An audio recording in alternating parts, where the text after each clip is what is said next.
अस्सलामुअलैकुम, welcome back to my YouTube channel English with Saba. आज की वीडियो का कंटेंट है इनफॉर्मल और न्यूट्रल लैंग्वेज रजिस्टर और कुछ ऐसे फैक्टर्स के बारे में स्टडी करेंगे जो कि न्यूट्रल टोन के लिए इस्तेमाल किए जाते हैं। अच्छा, सबसे पहले तो हम इनफॉर्मल लैंग्वेज रजिस्टर को स्टडी करते हैं। इनफॉर्मल लैंग्वेज रजिस्टर क्या है या इनफॉर्मल राइटिंग किसे कहते हैं? इनफॉर्मल राइटिंग हम तब इस्तेमाल करते हैं जब हम अपने फैमिली या फ्रेंड्स के साथ बातचीत कर रहे हों।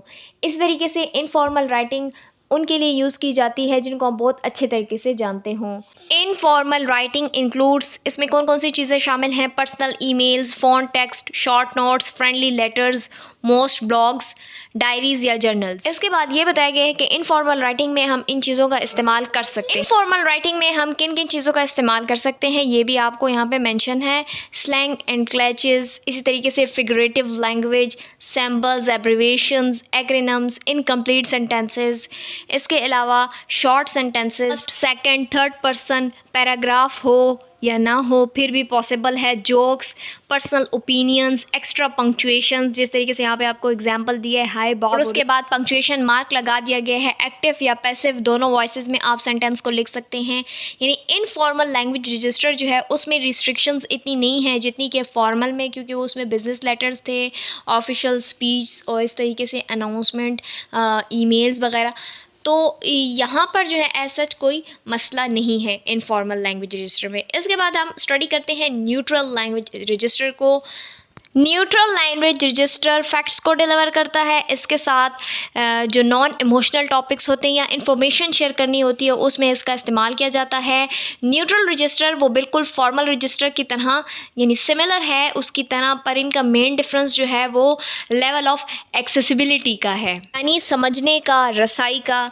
इसी तरीके से न्यूट्रल लैंग्वेज रजिस्टर में ये भी बता दिया गया है कि इसके जो सेंटेंस हैं वो कम कॉम्प्लेक्स होने यानी ज़्यादा मुश्किल ना हो, और जो वर्ड्स हैं उनका इस्तेमाल इस तरह से इफ़ेक्टिवली किया जाए ताकि आप अपना मैसेज रीडर्स को कन्वे कर सकें। मोस्टली इसको साइंटिफिक एकेडमी के जो टेक्स्ट हैं, इसी तरीके से बिज़नेस और टेक्निकल राइटिंग में इसका यूज़ किया जाता है। इसकी सबसे बड़ी खासियत ये कि इसमें कोई अपना पर्सनल ओपिनियन या फिर इमोशन शो नहीं कर सकता, जैसे कि हम इनफॉर्मल राइटिंग में कर देते हैं। न्यूट्रल लैंग्वेज रजिस्टर में किस किस्म की राइटिंग शामिल है? रिव्यूज़, आर्टिकल्स, लेटर्स, ऐसे, इसी तरीके से टेक्निकल राइटिंग। जब भी हम कोई टेक्स्ट लिख रहे हों तो उसमें हमें 7 किस्म के फैक्टर्स की ज़रूरत पड़ती है न्यूट्रल टोन को बरकरार रखने के लिए, जिसमें पर्सनल ओपिनियन या इमोशंस नहीं होते, यानी फैक्ट्स तो प्रेजेंट किए जाते हैं। तो उन फैक्टर्स को स्टडी करते हैं, वो कौन से 7 ऐसे फैक्टर्स हैं जो कि न्यूट्रल राइटिंग के लिए बहुत ज़्यादा नेसेसरी हैं। First factor is third person point of view, जैसे कि हमने फॉर्मल राइटिंग में स्टडी किया था। यहाँ पे लिखा है इट अवॉइड्स द प्रोनाउन, जैसे आई, यू एंड वी, इनको अवॉइड किया जाता है। प्रोनाउंस बहुत ज़्यादा जब नेसेसरी हो और नीड हो प्रोनाउंस की तो तब ही, शी, इट पुट किया जाता है। दूसरा फैक्टर है अदर प्रोनाउंस, प्रोनाउंस जो कि पर्सनल जैसे कि मी, माई, अस एंड अर, ये सूटेबल नहीं होते, सब्जेक्टिव ओपिनियन को एक्सप्रेस करने के लिए इनको यूज़ नहीं किया जाता। Third factor is no constructions, जैसे कि फॉर्मल रजिस्टर में बताया गया था कि कंस्ट्रक्शन का इस्तेमाल नहीं किया जाता, इसी तरीके से इसमें भी उसको अवॉइड किया गया है। पैसिव वॉइस, ये बहुत नेसेसरी है कि इसमें पर्सनल रेफरेंसेस और ओपिनियंस को अवॉइड किया जाता है और पैसिव सेंटेंसेस यूज़ होते हैं। प्रीसाइज वोकैबुलरी, वर्ड्स और टर्मिनोलॉजी को इस तरह से चूज़ करना है कि आपका सब्जेक्ट और टॉपिक जो है वो क्लियर हो जाए। ऑब्जेक्टिव लैंग्वेज, ऐसी वोकैबुलरी का इस्तेमाल करना चाहिए जो कि मकसद और हकीकत पर मबनी हो। एडजेक्टिव एडवर्ब्स जो कि इंटेंसिफाई कर देते हैं, जैसे कि फैंटास्टिक, टेरिफिक, वंडरफुली, ये जो है सब्जेक्टिव हैं और इनएप्रोप्रिएट या नामुनासिब लगते हैं लेटर्स वगैरह में। किस बेस पर? क्योंकि सब्जेक्टिव का मतलब है जो कि आपके पर्सनल बिलीफ और फीलिंग्स को इन्हांस करे, तो वो तो मौजूई है उसको, यानी हमने इस किस्म के लेटर्स में न्यूट्रल लैंग्वेज रजिस्टर जो है इसमें हमें ऑब्जेक्टिविज़म का ख्याल रखना है, ना कि सब्जेक्टिविटी को देखा जाए। ये बहुत ही आसान हो जाएगा आपको कि ऑब्जेक्टिव लैंग्वेज का क्या मतलब है। ऐसी वोकैबुलरी का इस्तेमाल किया जाए जिसमें ऑब्जेक्टिविटी पाई जाए, यानी जो हमारे पर्सनल बिलीफ, इमोशंस वगैरह से कंसर्न ना करे। 7 factor is shorter sentences. Start ही में बताया है कि सेंटेक्स शुड बी शॉर्ट, यानी ऐसे क्लैरिटी हो सेंटेंसेस में और वो शॉर्ट होने चाहिए ताकि ज़्यादा कम्प्लेक्स ना हो फॉर्मल की तरह, ताकि आसानी से समझ आ सके। इसके बाद हम देखते हैं यहाँ पे फॉर्मल, इनफॉर्मल और न्यूट्रल रजिस्टर की कुछ एग्जांपल्स की तरफ, जिससे हमें सारा कंटेंट आसानी से समझ आ जाएगा।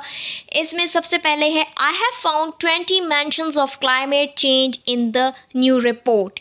ये इनफॉर्मल है। इसमें आप देखें कि कंस्ट्रक्शन भी यूज़ हुई है, हर एक चीज़ इसमें मेंशन है, साफ क्लियरली नज़र आ रहा है। Should you read the new report you will find 20 mentions of climate change. That is formal.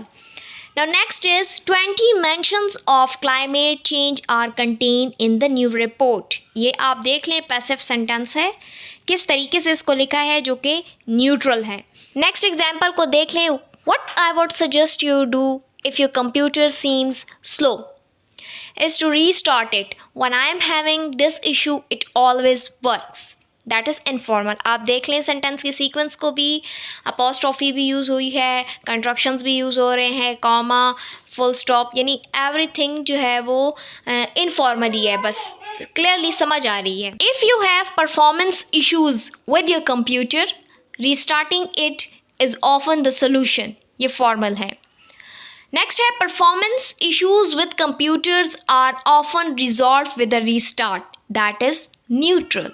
Next example को देख लें। When we checked last year's financial results they weren't really much different from the year before.